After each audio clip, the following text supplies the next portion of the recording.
Welcome to the Lead to Win podcast, the podcast where we explore strategies, mindsets, and stories behind successful leadership and personal development. I'm your host, Bo Bergen. Let's do it.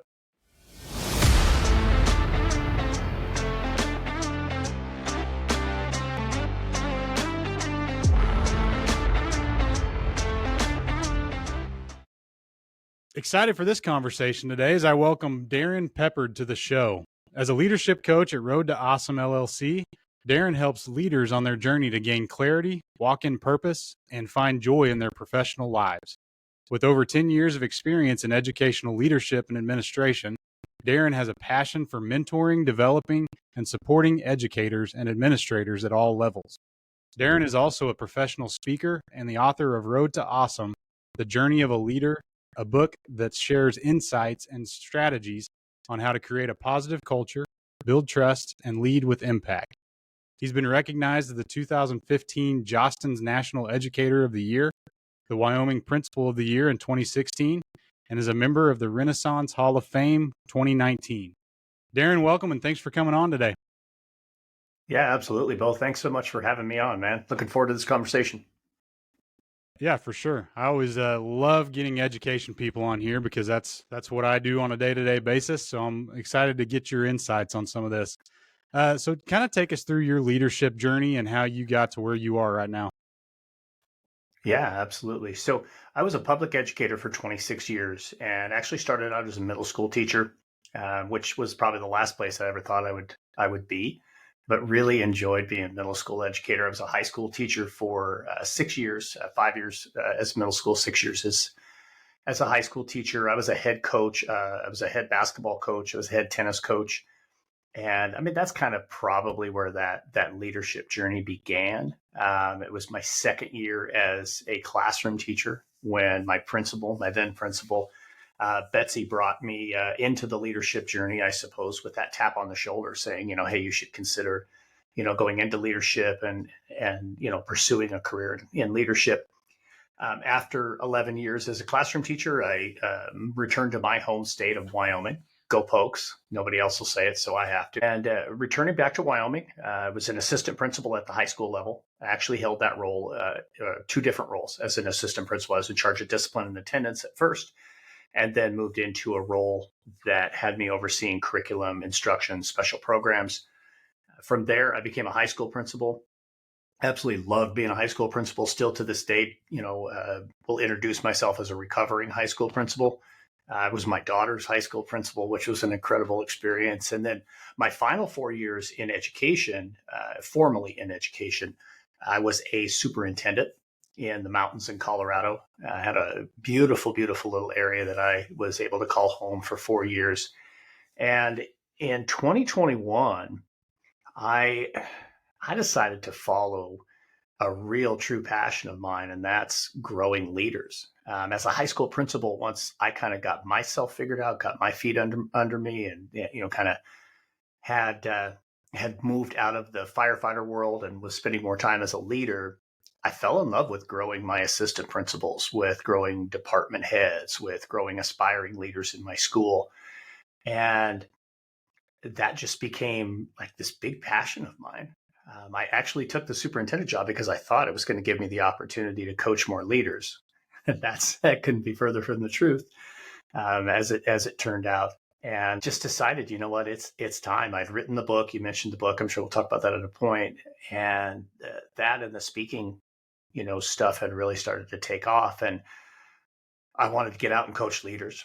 And my wife and I launched Road to Awesome, which is our LLC. We do quite a few things, the leadership coaching, my speaking, and then we also have a small publishing business as a part of Road to Awesome. So I guess that's maybe a long-winded answer, but I guess it's a lengthy career. So maybe that's a part of it. Absolutely. So speaking of your organization, talk a little bit about that, Road to Awesome. And, I would like to learn more about the books you've written. Who's kind of your target audience for that? And who do you think could benefit the most from just any of the work you do? Right. Absolutely. So we started Road to Awesome as honestly kind of a passion project, the publishing side of our business. And a big part of that was when my first book was published, Road to Awesome, Empower, Lead, Change the Game. It was published by a different company, and I had actually considered self-publishing. I had really thought long and hard about that. Had an opportunity to go with a different company, and that was fine, and that went really well. And then my wife and I started talking about what would we do if I transitioned full time into this leadership coaching and speaking space.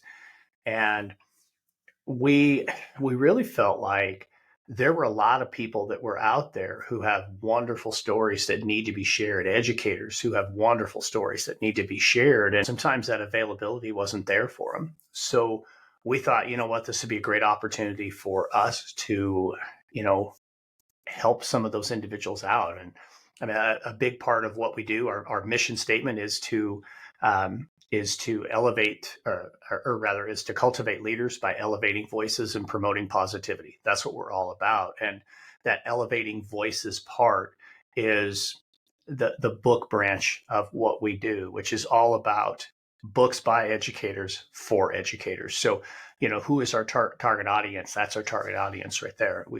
We've done books from authors all over. I can't even say just in the United States. We have one author from Canada. So, we've definitely had, a little bit of international flavor to the books that we've done. And at this point, we've published, I think, about 25 books. We continue to have more books on the way. Myself, I've done two. I guess three. We did a second edition of my book. The updated second edition is Road to Awesome, The Journey of a Leader. And that released just over a year ago, very early February in 2023 is when that book was released. And also did another book titled Road to Awesome, A Journey for Kids, which was a children's book collaboration with an absolutely brilliant educator and illustrator named Jillian Du Bois, who's out of the Tampa, Florida area. And for me, I think it's about helping fill those individual niches, those needs that educators have. One of our early books is a book by a lady named Debbie Tannenbaum. She's an elementary technology coach. And her book is just this fantastic journey of how you utilize technology to engage your students in meaningful ways, especially with littles. We have books in so many different areas, but that's just a portion of Road to Awesome. The other side of it is that leadership coaching and the speaking part. And the speaking is carrying that message that is Road to Awesome, that we all need to focus on building those positive cultures and climates in our school, that we need to ensure that we're providing great leadership, and honestly, that we're showing up as our best self each and every day. So, I mean, I can riff on this for hours, but that's in essence what we're all about. That's awesome. Sounds like you got it rolling for sure.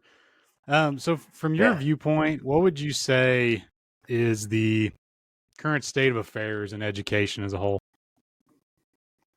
Yeah, I think most people would automatically assume that, I'm going to go to, well, boy, we're in a dark place or we're really struggling. But I don't think that that's true.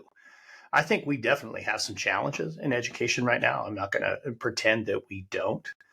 But I think we still have so many hardworking educators, so many incredible human beings that are out there doing everything they can each and every day, for and on behalf of kids. So, I know we're going to probably talk about it at a point. We struggle a little bit with recruiting and retaining teachers right now. We're struggling a little bit with recruiting and retaining administrators. And honestly, in many ways, education mirrors what we're seeing in society.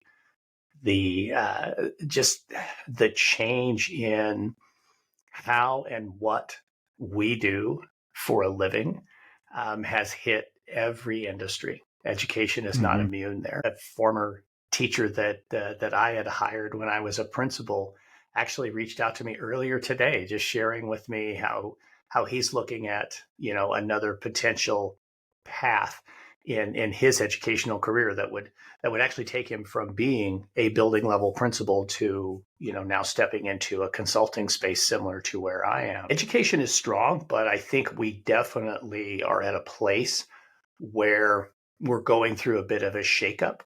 And I think everybody's just trying to kind of get their feet under them and decide, just how far do we want to transfer or transform what we're doing in education. I think we're finally starting to shake free of those last lingering pockets of old traditional education. I think more and more people are, making those moves. More and more districts, more and more schools are moving forward and, trying to meet kids where they are and trying to help kids be prepared for life after school, because that's ultimately what this is all about. Our work is about taking a little person and helping them be a better little person. And ultimately that little person is somebody we're going to send out into the world, whether that's the world of work, that's the world of college, of trade school, whatever it might be. Our job is to help them be prepared. So we still have a lot of great people who are working hard to do that. I think that's important to remember, especially right now, because like you said, the first thing that comes to people's minds is negative, and how many people are leaving the profession and how hard it is in the classroom. But yeah, you're right. There are still those warriors out there that are still fighting for kids every day. And it's refreshing when you really step back and remember that. So easy, I think, to show that narrative of the people that are leaving, the negative this and that. I mean, you can't go on TikTok without, finding a whole bunch of teachers who are either, maybe not being overly positive or, doing a dance in their classroom on TikTok, which I don't think helps anybody out either.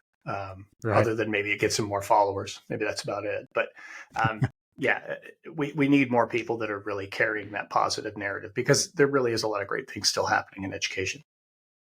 Yeah, absolutely. So through your time, both as a leader in education and your time as a speaker, in your opinion, why do you think some schools are successful and others aren't? I think one of the most important pieces, one of the things that's maybe driving success for really good schools, for schools that are doing well, and one thing that's holding others back is consistency and leadership.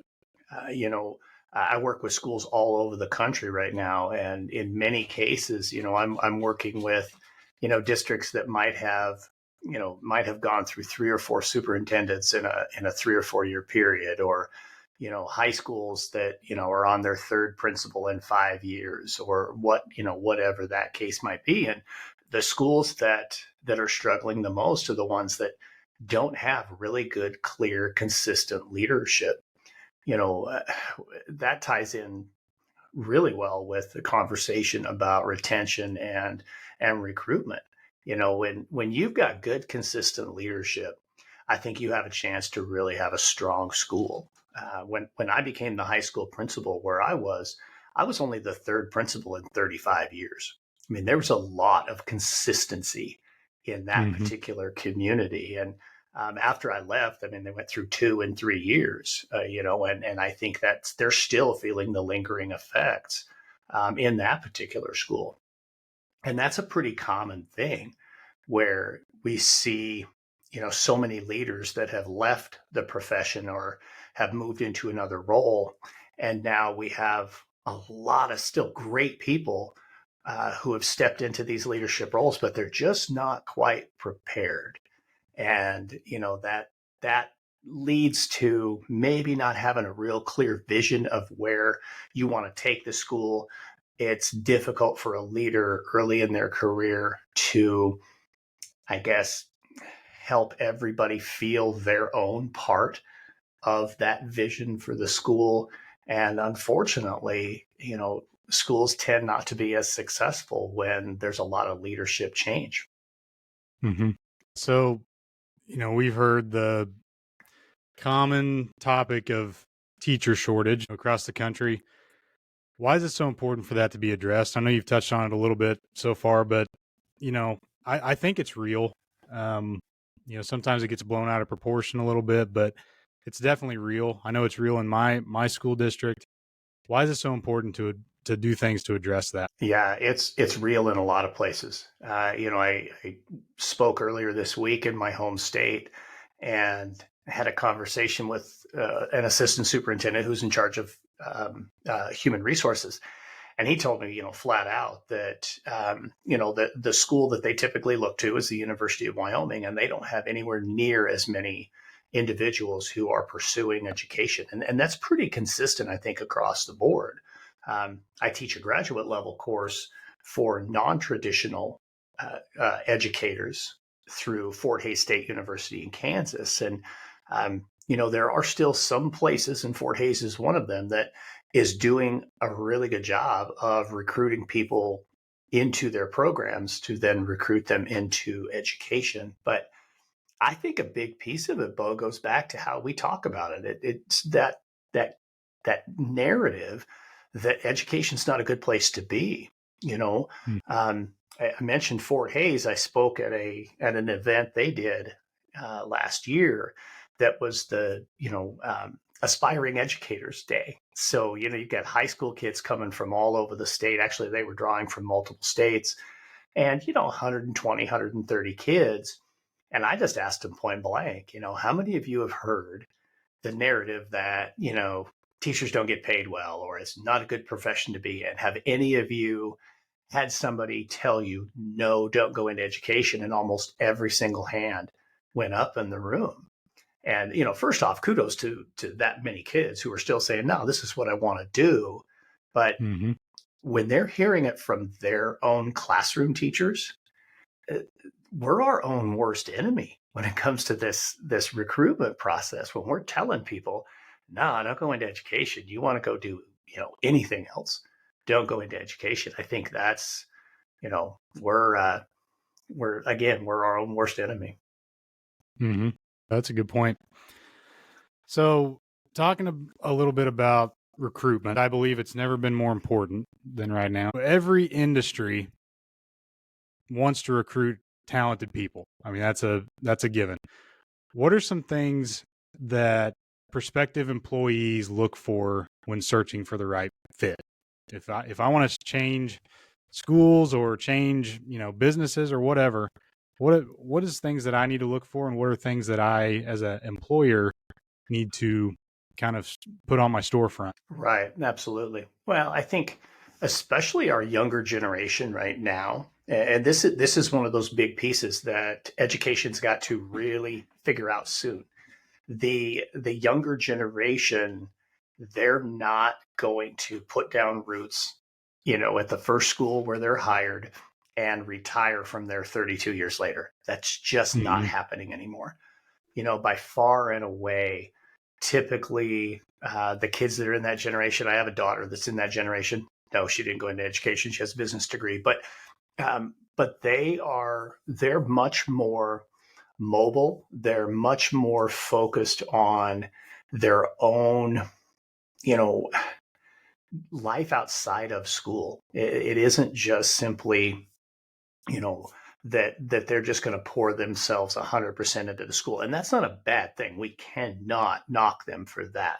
But as a generation, they really do value their social time. They value the ability to have some flexibility in their career path. And so I think as an employer, you want to be able to really embrace that. And what are the things that you can offer them that aren't just about the conditions in a classroom or the conditions, in terms of, what number's going to go in the box on their paycheck? Those are important things. And it's not that they won't look at those things, but what about quality of life? When I'm trying to recruit somebody into an area, what are the things that, somebody in, that 23 to 30-year-old bracket, what are they going to do in my community? What type of people are they going to meet? How are they going to make connections that will encourage them to stay? As a superintendent, again, I was in the mountains in Colorado. We had a 4-day school week. We had 2 or 3 ski resorts in the area that our employees could ski for free on Fridays. We leaned heavy into that type of thing when it came to the recruiting, because the people that were looking to come to that area, they were going to bike and they were going to ski, kayak or whatever that it might be. And for us, it was, let's really, really lean into that and let them know, this is what we have to offer, in addition to small class sizes and good teacher pay. And, but they're not interested, Bo, at all in, how much of my insurance are you going to cover? They don't care about that now. It's just so different with this generation. And the better administrators get cued into that, the more likely they'll be in recruiting and potentially retaining that particular generation of students or rather of teachers. And I don't know if that answered your question. I think maybe I took some liberties with that, but that's kind of where I ran. No. Yeah. Speaking of 4-day school week, I'm curious your thoughts on that. Did you notice did you get more applicants when teachers realized, oh, they're on a 4-day school week, or was there really no changes? Well, certainly people perked up at job fairs when we mentioned, hey, we're on a 4-day week. They're like, really? Huh? Really? You get Fridays off? Yeah. Yeah.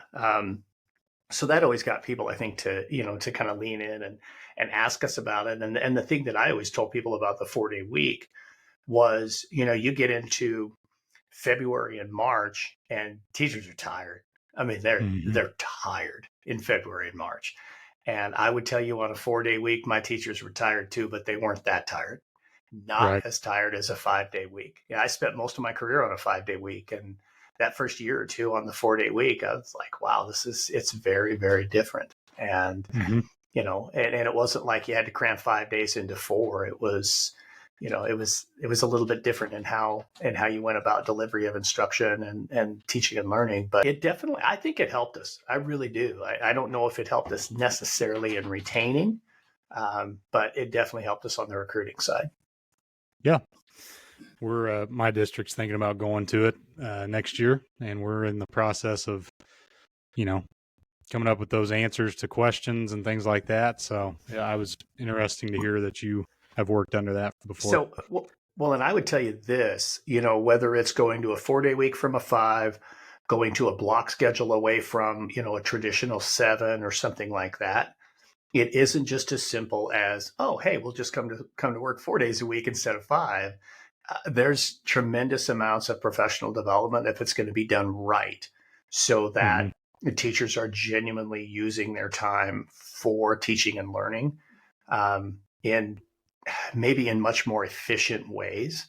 Because no matter how you slice it, when you go from, 188 days to 148 days or something like that, even if you extend the number of minutes, it's different. And having some ways to ensure that we aren't just covering the same amount of content, but that we're reaching the same learning outcomes, that definitely takes some professional development in order to be effective with that.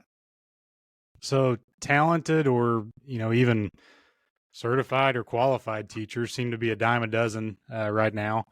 What do you think needs to happen in the world of education in order to make the profession more attractive? And I know you mentioned, some things with the younger generation, but in general, what needs to happen to make it more attractive to young people? Yeah, I think there's a handful of things. Certainly salary is a big part, and we could probably do 2 or 3 whole shows just about teacher salary all by itself. But the places where salaries are better, where teachers can earn a genuinely good quality of life, are not struggling near as much as some of the other parts of the country. I mean, there are places where teachers are starting, at 50, 60, 70,000 a year, and there's still places in our country where teachers are starting at less than 35,000 a year. And I think the bottom line is, and this is something that has to be done legislatively, and I don't know if we'll ever get there legislatively, but if we're not willing to pay and treat our teachers like the professionals that they are, like the highly educated individuals that they are, we're going to continue to have a group of people that, less and less of them are going to say, yeah, I can make more money bartending than I can teaching. And that's not a joke.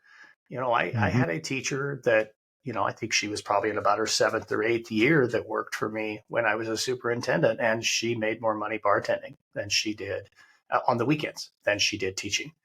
And, how do you expect, a professional to put more time and effort into the career that's paying them less than, say, their side hustle?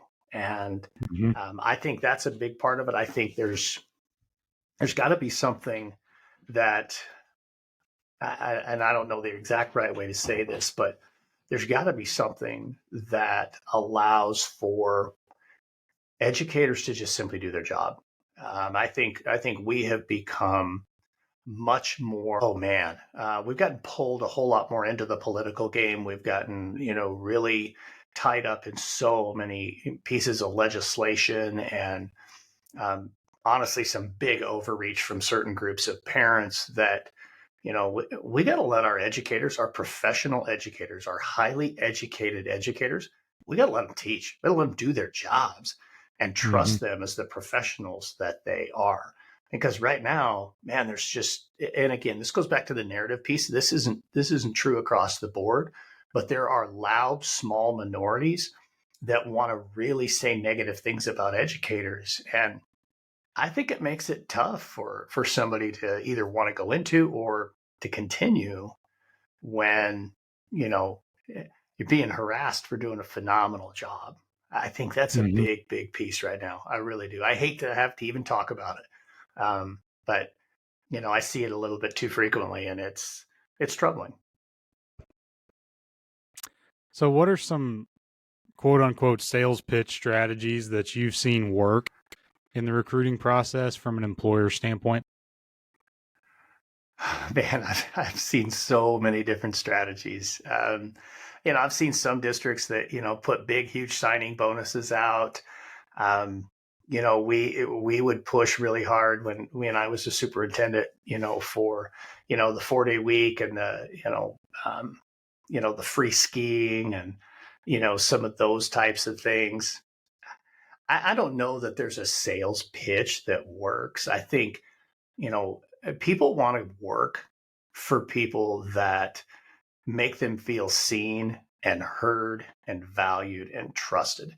And I realize you got to get them in the building, you got to get them under contract for those things probably to happen. But I think the more our leaders are focused on building that positive culture, that collaborative culture. And I don't mean forced collaboration. I mean just genuinely a collaborative culture where everybody has an opportunity to, again, feel seen and heard, valued and trusted. To me, that's the most important piece that we can do. It's a lot of people will talk about, boy, we're a family here, but to genuinely create that culture where everybody feels like they're part of it, and where they feel like they're part of something special. It's not a sales pitch, but I think that's the best way you go about keeping people. Yeah, I agree. So, like when we've all had them in the applicant pool, you have that veteran teacher that for whatever reason they feel like they need to make a change. They're obviously Mm-hmm. looking for a place with a positive and a good culture. What does that look like within a successful school, and how can you use it to recruit those talented individuals? I'll tell you a couple of things to me with school culture. When I first went to the high school where I became an assistant principal, our culture was not positive. We were really good at catching people doing things wrong, and that was kind of our focus. And we were partway through my first year, we had a really good staff meeting, and um, I think some things were said and some questions were asked that gave us the opportunity to think about how do we really want to lead our school. Instead of worrying about what are we doing about hats and cell phones, how about we start shifting our mindset to look for the great things that are happening in our school instead of the bad things that are happening. As the discipline and attendance guy, I spent probably 95% of my time on 4% of our kids.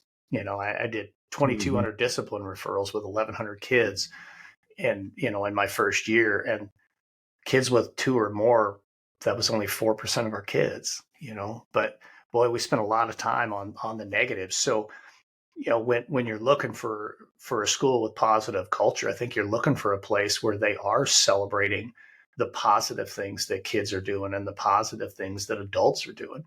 I think it also, when you're looking for a place with great culture, you're looking for a place where collectively the educators are learning together. I have a great connection with a teacher in North Carolina, a guy named David James. And at David's school, Harold Winkler Middle School, every Friday morning, they do professional development that's not scheduled. It's not anybody, it's not the principal's not driving this. It's not mandated.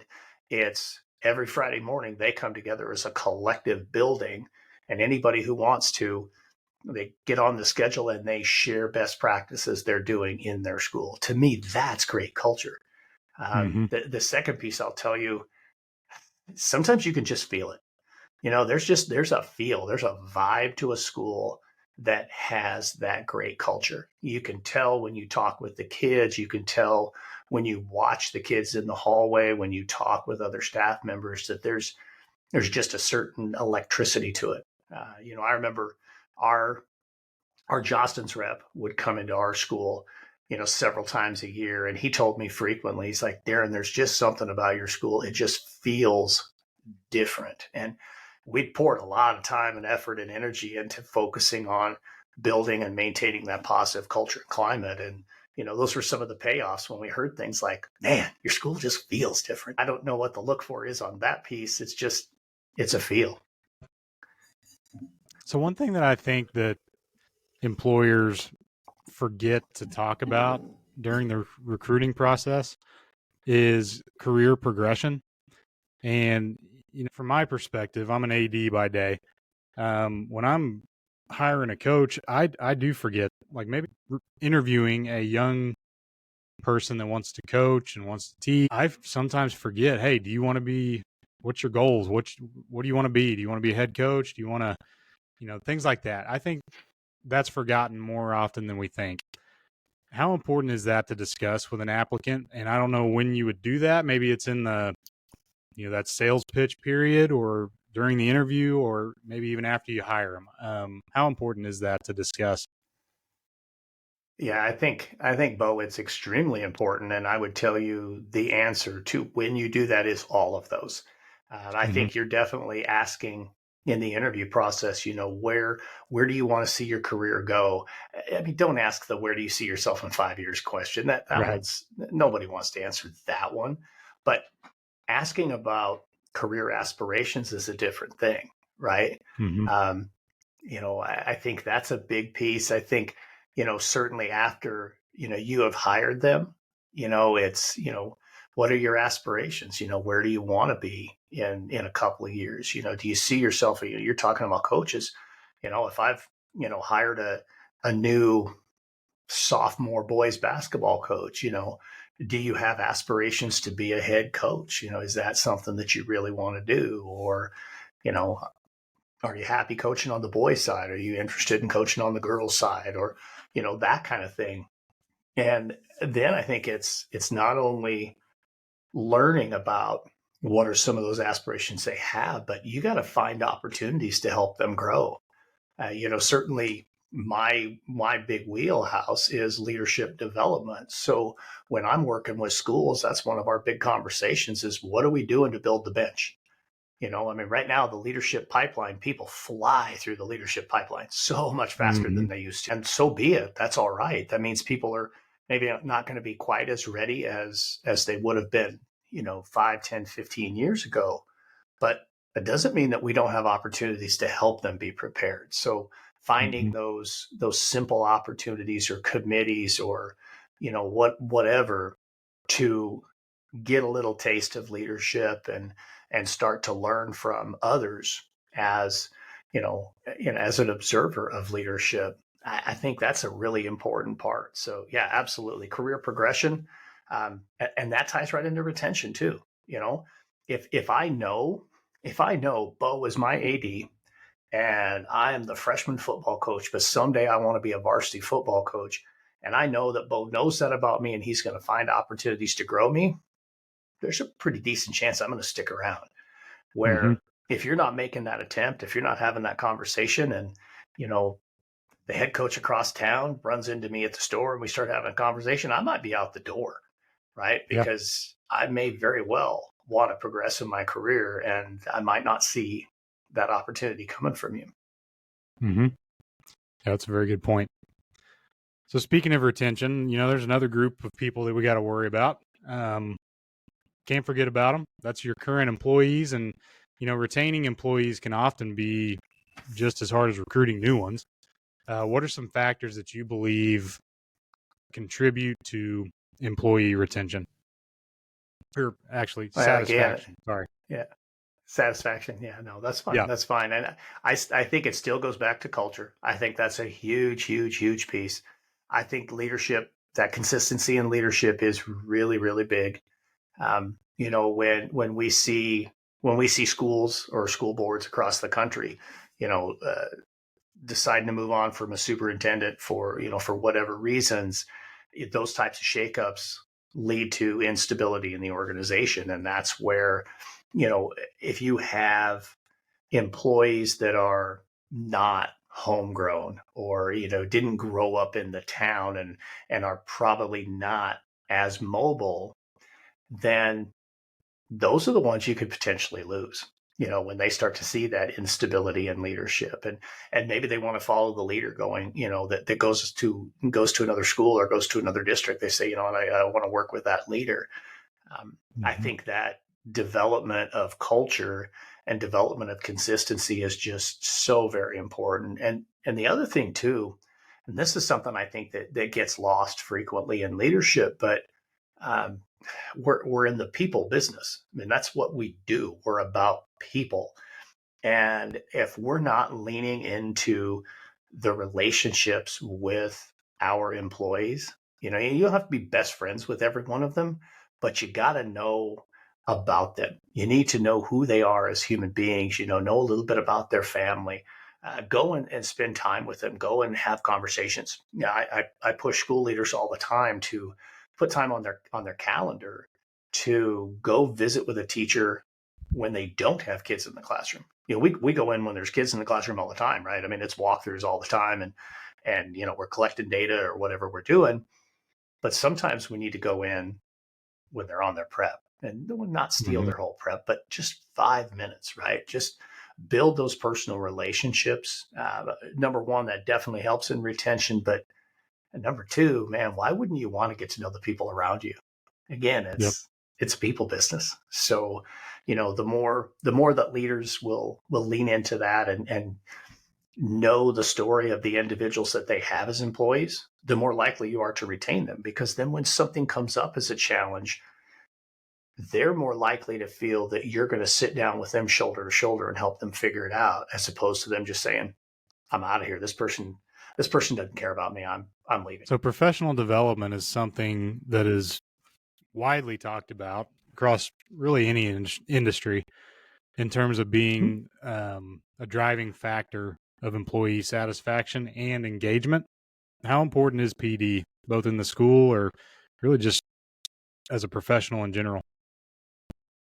I think it's huge. If we're going to claim that we're preparing kids to be lifelong learners, and almost everybody slaps that on their wall, that's part of almost everybody's mission statement is to create lifelong learners, then we probably better put our money where our mouth is, and we better do it too.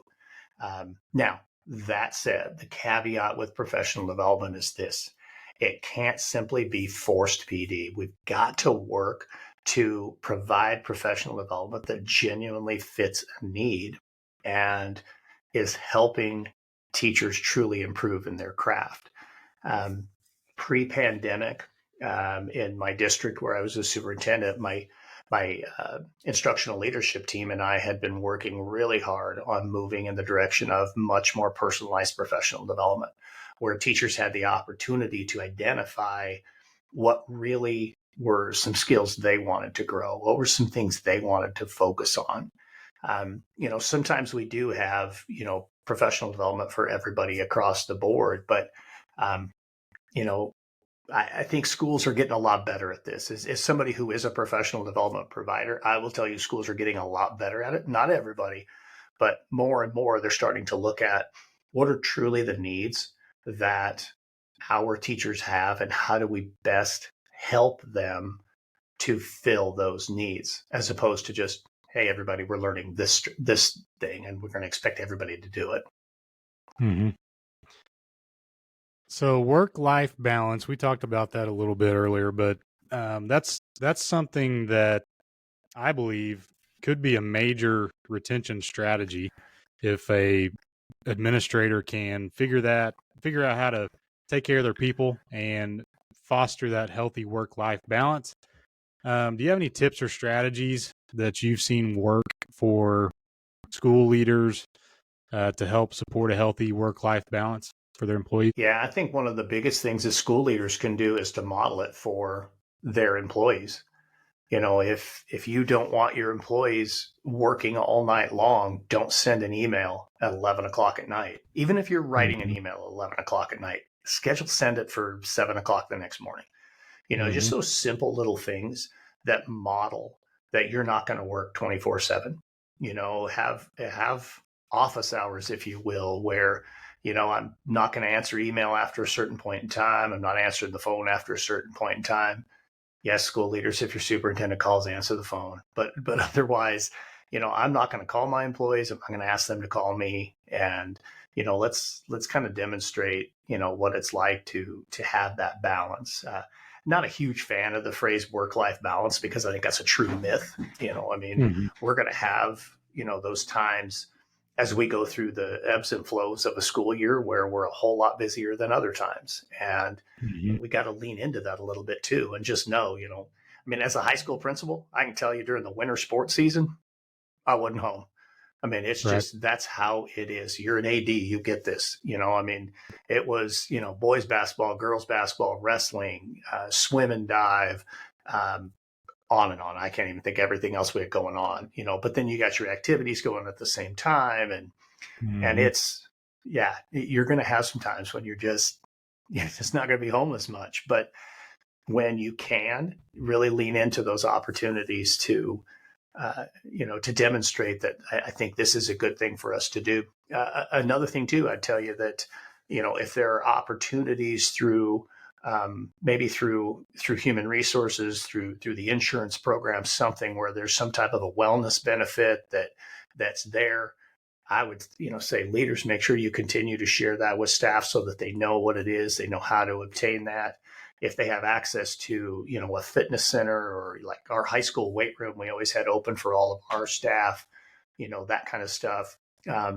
Just make sure that they have those things available. I'll tie my last thought on this to the personalized professional development. We did several professional development days where teachers worked off of choice boards, and we would give them opportunities on their choice board to, take a walk. I had a couple certified yoga instructors, so we'd have different time slots where they were just going to do yoga and that kind of thing. So just provide as many opportunities as you can for people to, not just be working 24/7. Mm-hmm. So, what are some of the best ways that maybe I'm a principal and I notice a teacher doing a really good job?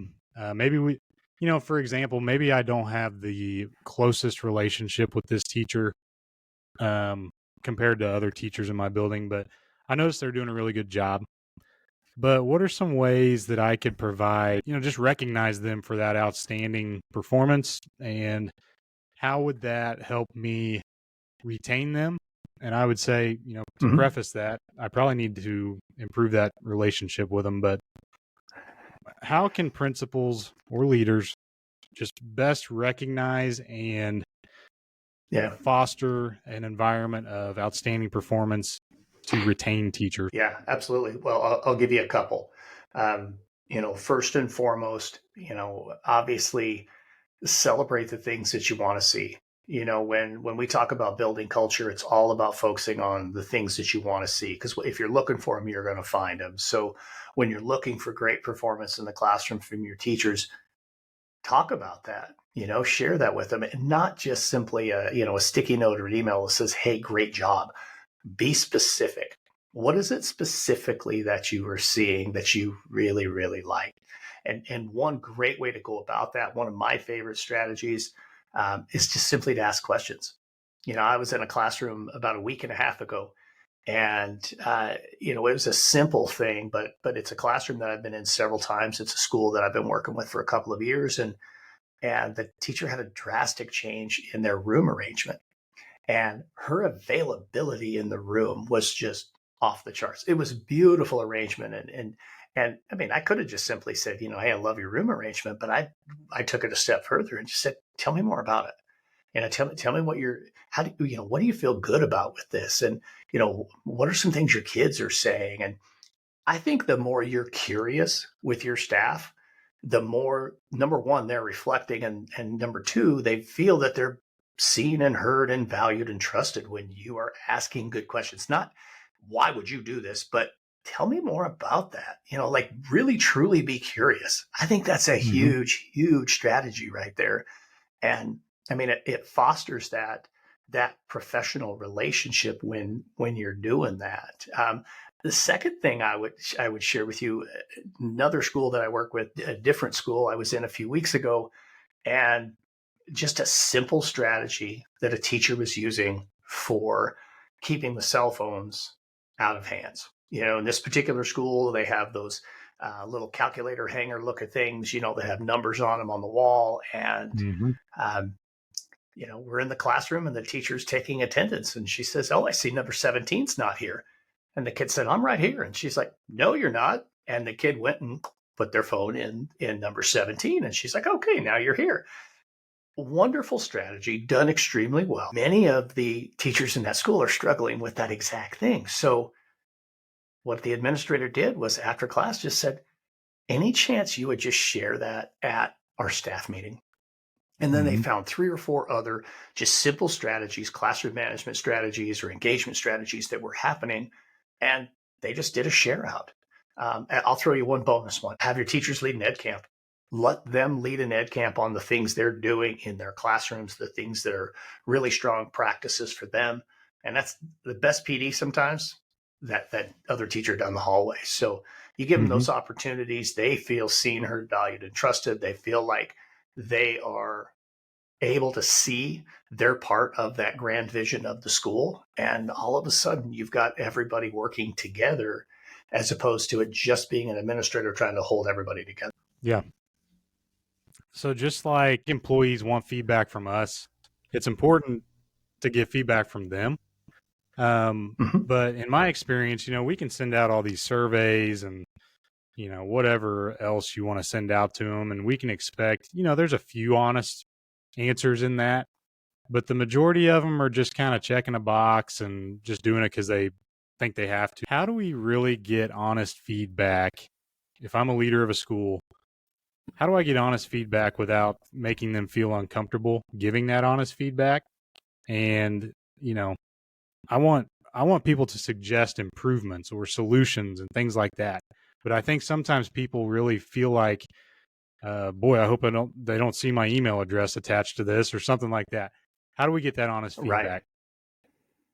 Well, again, it goes back to relationships. If you're not building relationships with people, probably the only honest feedback you're going to get is, those four or five in your building who are just going to write the most scathing things, and the others probably aren't responding, that feel positive, but don't have any real like connection to you to feel like they need to provide positive feedback. So, Mm-hmm. definitely build the relationships. And then I think it goes back to those in-person conversations that you're having, when you're popping into their classroom, when you're sitting out on a bench with them, those kinds of things.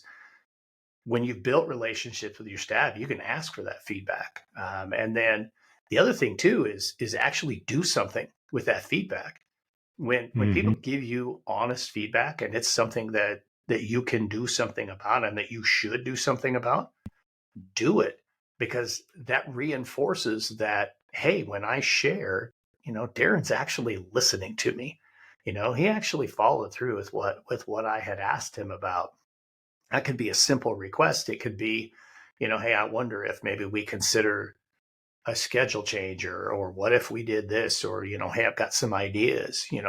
I think we want people to help us be problem solvers.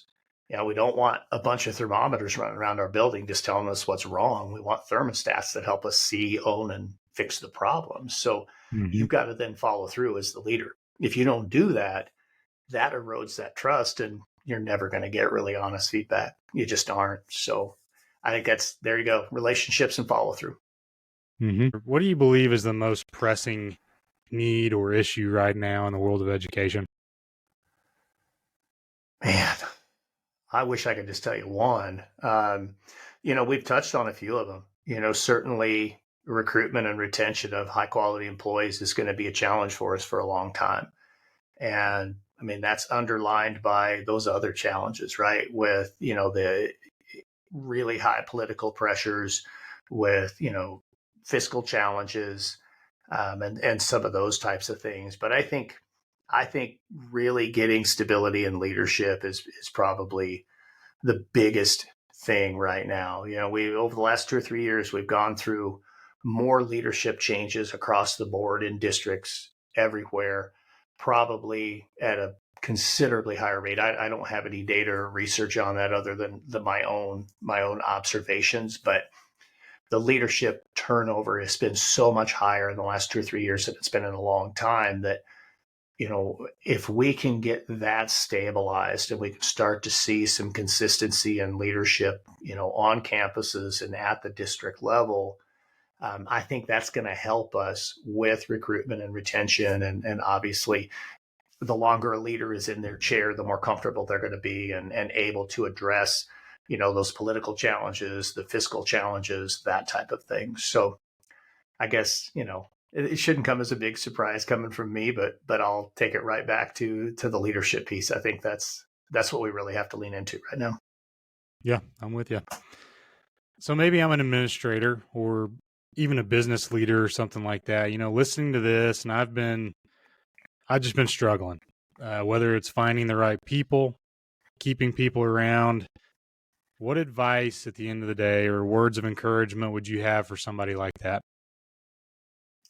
Well, I would tell you, when I transitioned from being an assistant principal to being a principal, for a little over a year, man, I was a train wreck. I'll just say that I was a mess, as a early career principal, and I was really fortunate in my second year. Um, Previous superintendent retired. The new guy came in and believed heavily in leadership coaches, and I was able to pair up with a leadership coach, and he absolutely changed my trajectory as a leader. And it's not that I didn't know how to lead. It's not that I didn't, have the knowledge or the skill sets. It was that I needed that other perspective. I needed that independent set of eyes to help me see things a little bit differently, but also, as a sounding board for me. So I would tell you, and leadership coaching has become so much more accepted in education. It used to be, only those who are, about to be, given their walking papers were the ones who had coaches. Now, the most highly effective leaders are the ones who have a leadership coach. So I would tell you, advice is definitely to lean in to somebody that can be a mentor, or even a professional leadership coach that gives you the feedback, that can be a sounding board, that can be the, in case of emergency break glass. A whole lot of my clients have got that with me, where, they just pick up the phone at any time and just call and say, man, I got something I got to run by you. I'm just not sure what to do with this, or what are your thoughts on this? And I just think that's so beneficial. I mean, it really changed me.